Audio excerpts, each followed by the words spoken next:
Kembali kita berjumpa saudara. Shalom alaikum. Malam ini kita akan merenungkan sebuah peristiwa yang sangat luar biasa yang dialami oleh Saulus. Nah, saudara, sebelum kita merenungkan apa yang pernah dialami oleh Saulus, kita hangatkan perjumpaan kita pada malam hari ini dengan satu pujian dari pelengkap Kidung Jemaat 127. 4 bait kita pujikan semuanya.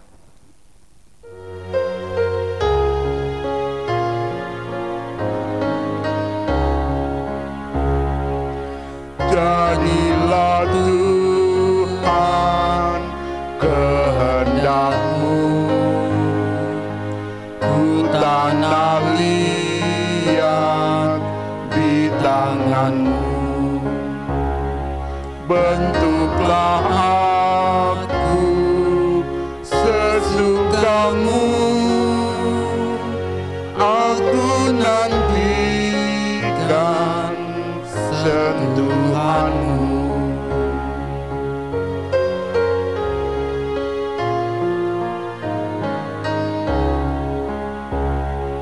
Jadilah Tuhan kehendak-Mu,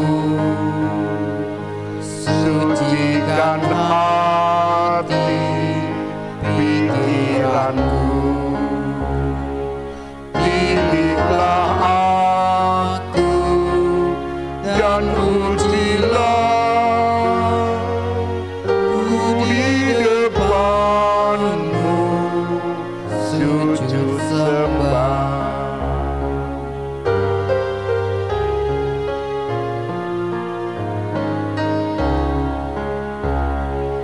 Jadilah Tuhan kehendak-Mu,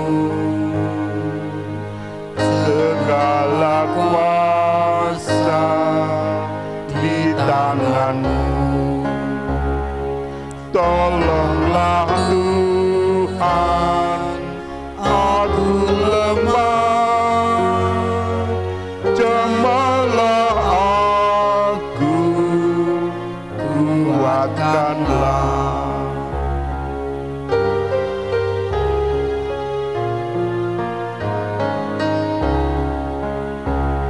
Jadilah Tuhan kehendak-Mu, berilah Roh-Mu kepadaku, kehidupanku kuasailah hingga terang Kristus tampak cerah. Mari kita berdoa. Bapa, urapi kami hamba-Mu, supaya kami dapat memahami dengan sungguh panggilan-Mu, sehingga kami siap untuk jadi alat-Mu. Kami akan merenungkan kisah Saulus yang Kau panggil Bapa.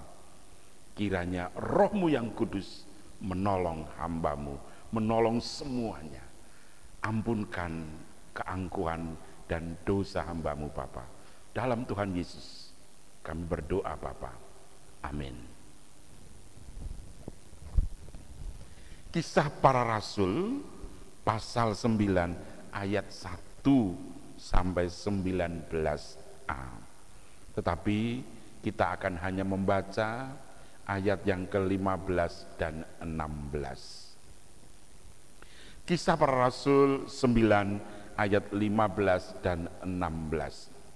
Tetapi firman Tuhan kepadanya, pergilah, sebab orang ini adalah alat pilihan bagiku untuk memberitakan namaku kepada bangsa-bangsa lain, serta raja-raja dan orang-orang Israel. Aku sendiri akan menunjukkan kepadanya betapa banyak penderitaan yang harus ia tanggung oleh karena namaku. Amin. Berbahagialah saudara yang merenungkan sabda Tuhan ini dan memeliharanya. Saudara yang dikasihi Tuhan, ketika Saulus dengan gagah berani menaiki kuda dengan teman-temannya, dengan membawa surat dari para pembesar, para pemuka agama untuk menangkap orang-orang Yahudi yang percaya kepada Kristus, untuk menangkap umat pilihannya, untuk menangkap orang yang dikasih dan dipanggil menjadi kepunyaan Tuhan Yesus Kristus dan dibawa pulang ke Yerusalem untuk dihukum, bahkan dibunuh.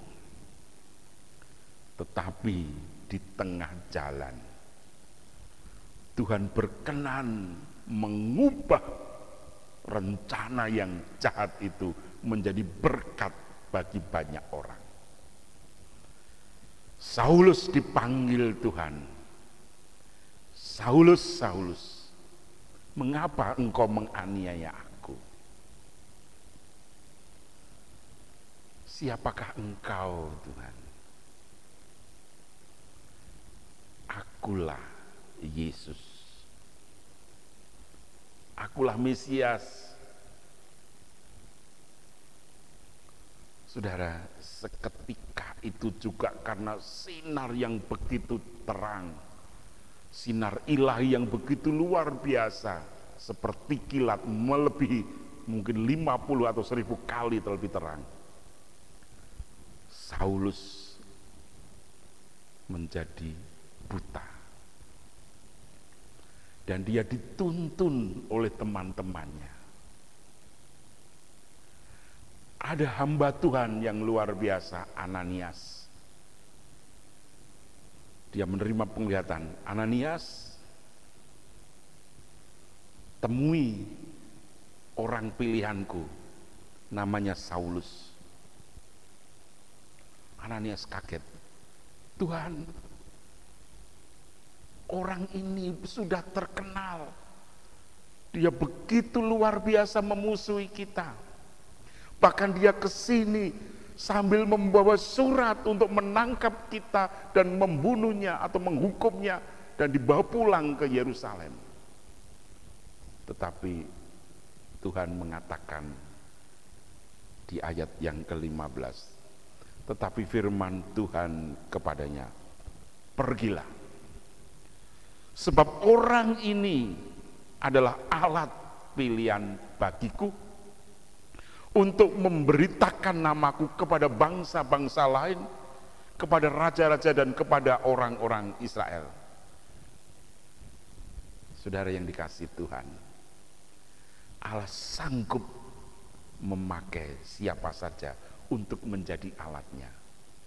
Bahkan Saulus yang tadinya mengejar-ngejar, membunuh, ditangkap oleh Tuhan, diubah oleh rencana yang jahat dalam diri Saulus, diubah menjadi berkat bagi banyak orang.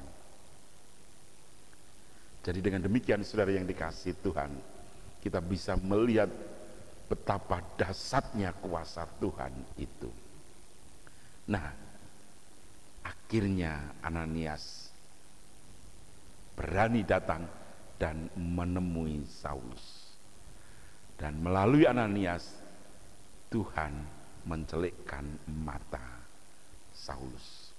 Nah, saudara yang dikasihi Tuhan,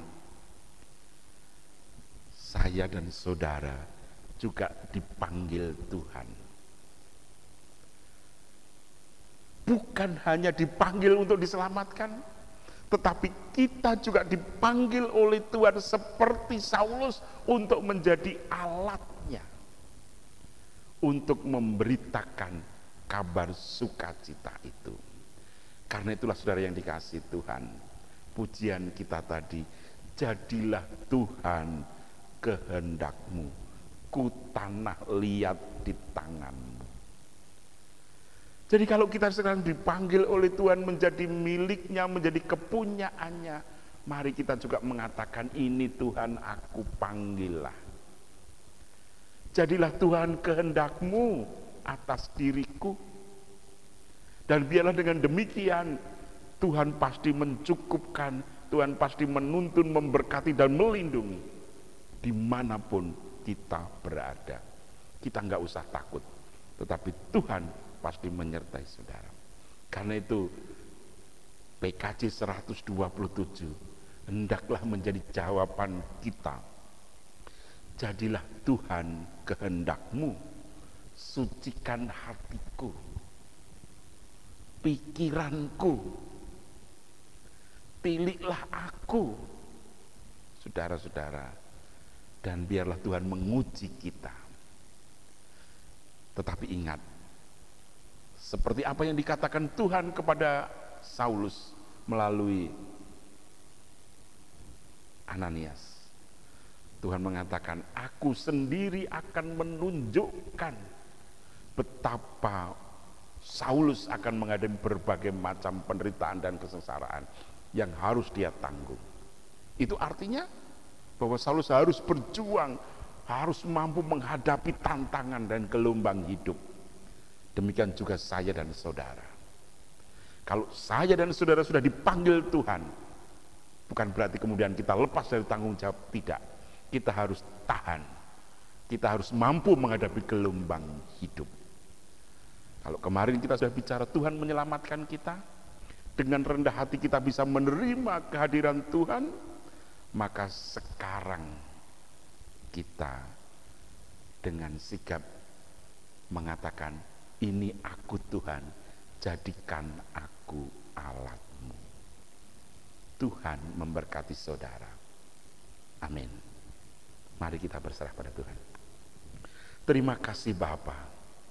Kalau Engkau sudah panggil Paulus menjadi alat-Mu, demikian juga kami yakin Engkau panggil kami untuk menjadi alat-Mu. Kalau Engkau sudah memberikan kekuatan yang besar kepada Paulus untuk menghadapi segala goncangan hidup, demikian juga dalam seluruh kehidupan kami. Engkau juga mampukan kami supaya kami bisa dan mampu menghadapi goncangan hidup. Terima kasih Bapa, ampunkan kelemahan kami, dan biarlah kami dapat terus berjalan menjadi alat-Mu memberitakan sukacita. Terima kasih Bapa. Di dalam satu nama Tuhan kami Yesus Kristus kami berserah, dan terimalah berkat Tuhan, damai sejahtera Tuhan Yesus Kristus, dan kasih Allah Bapa serta pemeliharaan kuat kuasa Roh Kudus menyertai saudara malam ini sampai selama-lamanya. Amin. Terima kasih. Tuhan memberkati saudara. Sampai ketemu besok malam.